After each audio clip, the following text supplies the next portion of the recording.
انا هناء وده مطبخي. هنعمل بقى وصفة حلوة لرمضان. هنعمل مخلل الخيار وهرسة الشطة. لازم بقى تجيبوا الفلفل يكون احمر كده، اللي شكله حلو، ما يبقاش اللي هو الاخضر ومحمر، لا تجيبوا الاحمر الاصلي. لان ده بيفرق في هرسة الشطة.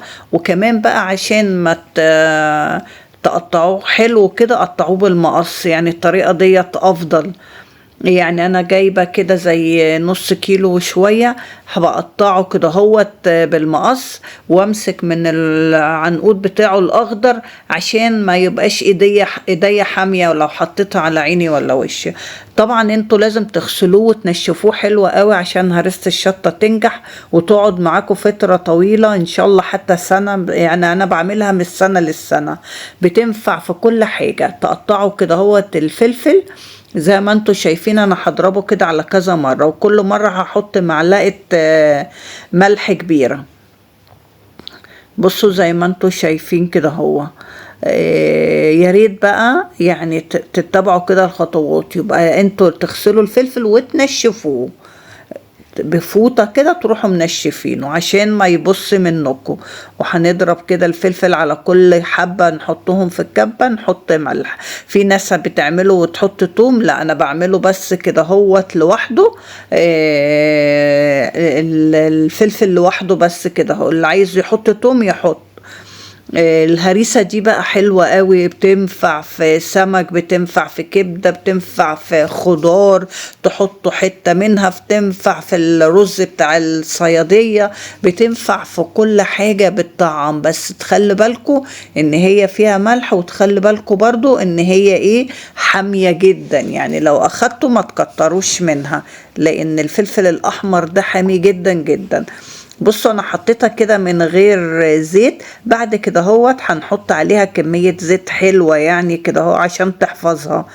وطبعا احنا قبل ما نحطها بيبقى الحاجة اللي معانا نضيفة، واحنا ضامنين نظافتها وكده هو، وما يبقاش فيها برضو مية.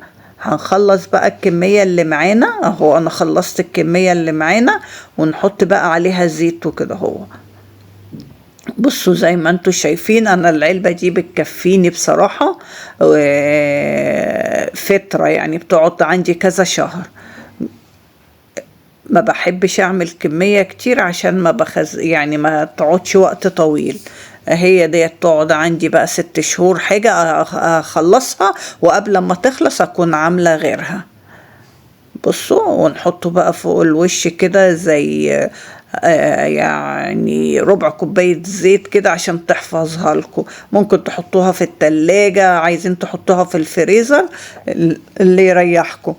بعد كده هنعمل مخلل الخيار. بوريكم ان انا عقمت طبعا البرطمانات عقمتها في الميكروويف. وهنا بقى انا لا هقطع خيار ولا هقسمه كده هوت ولا شقه ولا اي حاجه.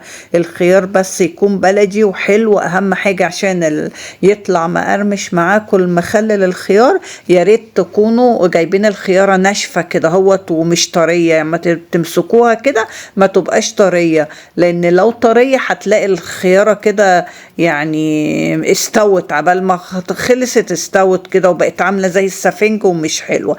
هنا انا جايبه فلفل اخضر، هنحطه على كل برطمان كام قرن فلفل وبقطعه كده هو، وحاطه كمان وحايد. انا بقى بعمل في برطمانات ليه؟ عشان كل برطمان نفتحه نخلصه، ما يقعدش عندنا وقت كبير ويعمل ريم فوق الوش. واهم حاجة لما تيجي تاخدوا الخيار خدوه بشوكة كده هوت، وما ترجعوش حاجة من اللي انتوا بتاكلوه. بصوا انا بوريكم ان انا حطيت الخيار اهو وحطيت عليه الفلفل. بعد كده هنعمل له المحلول. هرص بقية البرطمانات كده زي ما انتوا شايفين. بيطلع بقى بصراحة الخيار ولا احلى، وطعمه حلو جدا ومقرمش. وهوريه لكم في النهاية يعني في اخر الفيديو الخيار طلع شكله جميل ازاي. وحاولوا تتفسوا البرطمان كده هو، يعني عشان ما يدخلهوش هوا. بصوا انا بتفس البرطمان كده علشان هما يدوبك على 3 برطمانات، هما هنملاهم على قد الخيار اللي عندي. بص لازم تتفسوه كده هوت عشان يبقى كله كده مشدود وما يدخلهوش هوا. ونقطع الفلفل عليه كده. بصراحة الفلفل بيديله طعم حلو قوي للمخلل، وبيبقى سبايسي كده وجميل. اهم حاجة بيبقى يبقى الفلفل حامي، حتى لو حطيته قرن واحد يعني، بس بيدي طعم وريحة حلوة للخيار.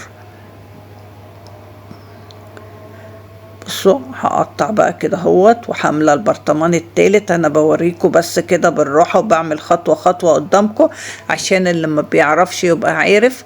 واللي عايز يعمل في برطمان كبير برضو ممكن يحط الكميه كلها في برطمان كبير، بس انا زي ما انا قلت لكم بحب اعمل برطمانات على القد.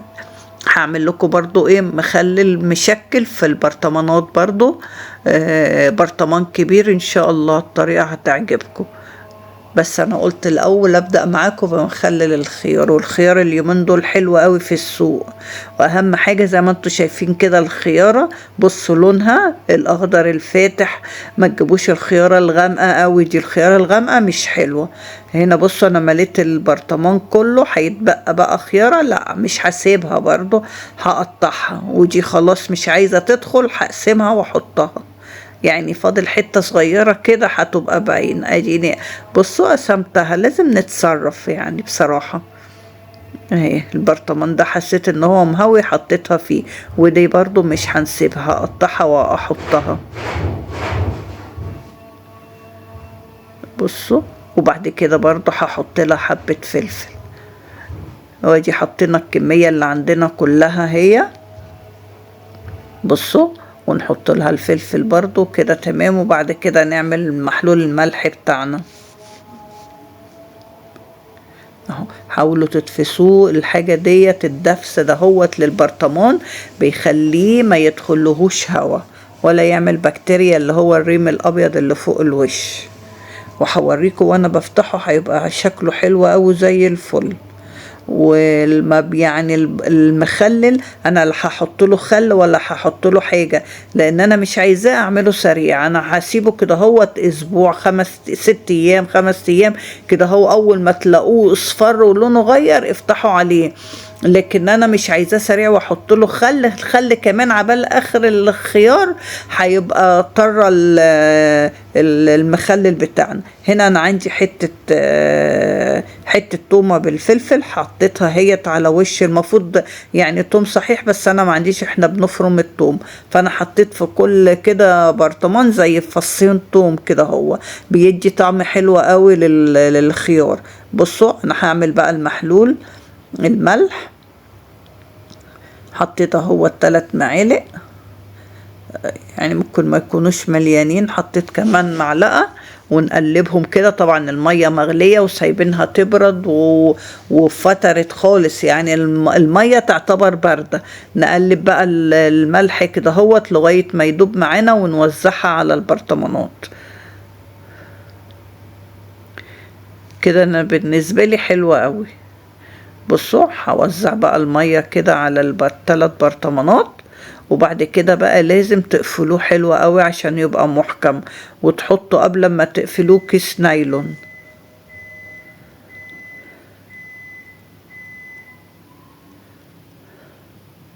بصوا الخيار لونه جميل، هيبقى حلو قوي، يعجبكم كمان لما يخلص.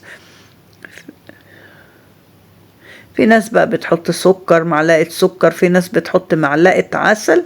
انا بعمله بمية وملح. اللي عايز اي اضافات تانية يحط له. هي اللي بتديله نكهة التومة، والمفروض كرفس بقى. مفيش كرفس بنعمله بالتومة بس بيطلع روعة.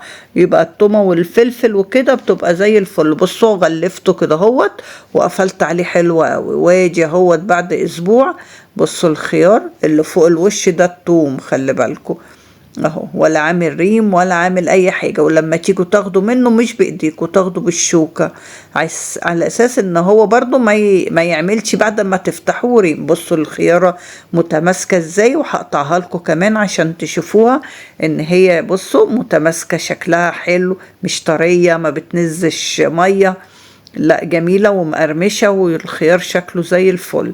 يا ريت تجربوا بقى الطريقة ديت وتقولوا لي رأيكم ايه. ان شاء الله لو عجبكم الفيديو ما تنسوش اللايك والشير والاشتراك في القناة. مع السلامة.